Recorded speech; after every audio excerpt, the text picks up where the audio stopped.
राम राम दोस्तों, मैं राकेश भाई।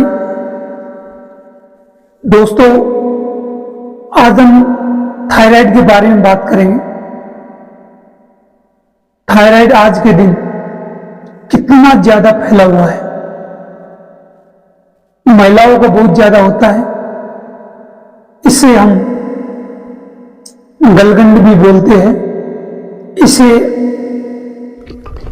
आयुर्वेद में पुल्लिका ग्रंथि भी बोलते हैं। इस ग्रंथि में जब अतिस्राव होता है तो घबराहट, नींद न आना, बेचैनी, हाथ पैरों में कंपन, ये सब रोगी को होते हैं। शंखपुष्पी एक ऐसी जड़ी है जो थायराइड की कोशिकाओं पर प्रभाव डालकर स्राव को नियंत्रित करती है।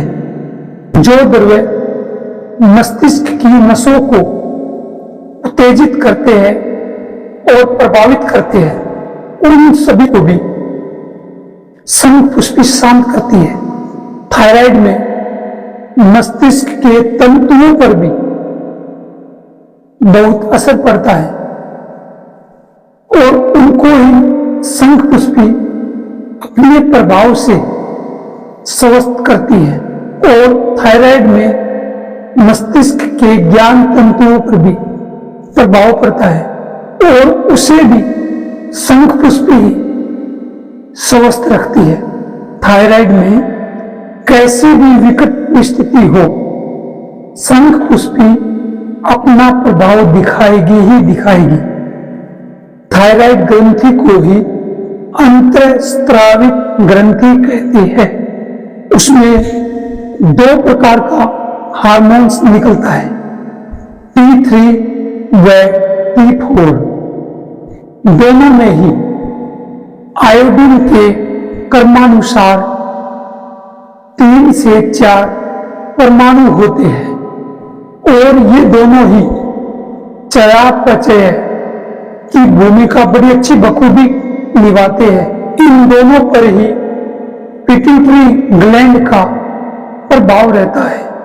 बहुत से योगियों का मानना है कि इसी स्थान पर हमारा तीसरा नेत्र होता है। इस पिट्यूटरी ग्लैंड से निकलने वाले TSH यानी कि थायराइड स्टिमुलेटिंग हार्मोन, इसी TSH के द्वारा ही होने वाला स्राव T3 व T4 के माध्यम से रक्त में मिलता है।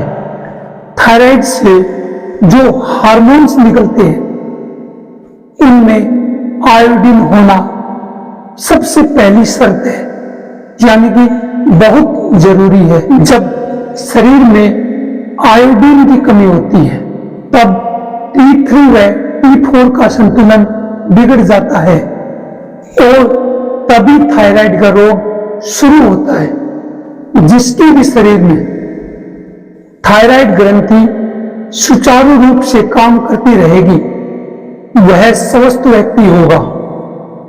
अब मैं बात करता हूं थायराइड होने पर उसको ठीक कैसे करे, उसकी रोकथाम कैसे करे, उसको ठीक करने का उपाय क्या है, इसके बारे में हम बात करेंगे। बहेड़ा, छोटी पिपली, काली मिर्च, सोंठ और त्रिकटु सभी को 20-20 ग्राम मात्रा में बराबर ले लें। इनको कूट पीसकर कपड़छन बना लें। अब इसमें मुक्ता पिष्टी 10 ग्राम मिला लें। इसकी सेवन मात्रा जो बड़े व्यक्ति है उनको 1-1 चम्मच सुबह शाम शहद के साथ दें तो थायराइड बहुत जल्दी ठीक हो जाएगा। T3 और T4 का जब आप खून की जांच करवाते हो उससे पता लगता है और शरीर में TSH 7 से 8 तक होना चाहिए। किसी किसी का 15 तक बढ़ जाता है, उसको मोटापा शुरू हो जाता है। यदि रोगी को 1 माह तक ये दवा दी जाए तो उसका आगे मोटापा बढ़ना बंद हो जाएगा। इसके साथ आप सुबह शाम गर्म पानी के साथ एक गोली आरोग्य वर्धनी वटी की लें। अब यदि किसी को हाइपोथायराइड हो जाए तब क्या करें? त्रिकटु 60 ग्राम, परवाल पिष्टी 20 ग्राम, बहेड़ा 20 ग्राम, तीनों को आपस में मिला लें।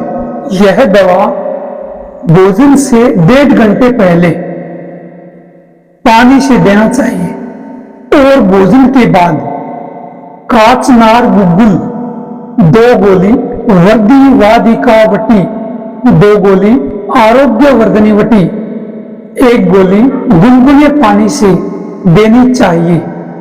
आप 1.5 महीने बाद थायराइड टेस्ट कराना। आप देखोगे कि आपको थायराइड शून्य मिलेगा, मतलब आपका थायराइड बिल्कुल ठीक मिलेगा। तो ये थी थायराइड की दवा। मैंने आज आपको एक ही दवा बताई है। और थायराइड में क्या करें? उज्जाई प्राणायाम थायराइड में करें, अनुलोम विलोम प्राणायाम भी थायराइड में करें। अनुलोम विलोम 10 मिनट करें, उज्जाई प्राणायाम 5 से 7 बार तक करना चाहिए। और क्या करें थायराइड में? जो इमोशनल कुछ भी होता है उस चीज से दूर रहे।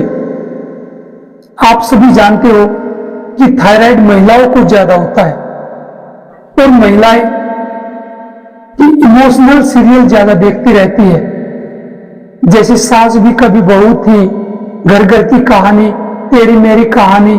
तो इस प्रकार के जो सीरियल चले हुए हैं उनको महिलाएं क्या है ज्यादा सीरियस होकर देखती है और उसमें इमोशनल हो जाएंगी।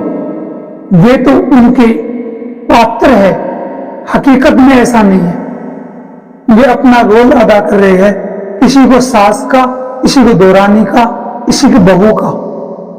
आप केवल एंजॉय करो, न कि उसके साथ इमोशनल होना है, तो भी आपका थायराइड बहुत जल्दी ठीक होगा।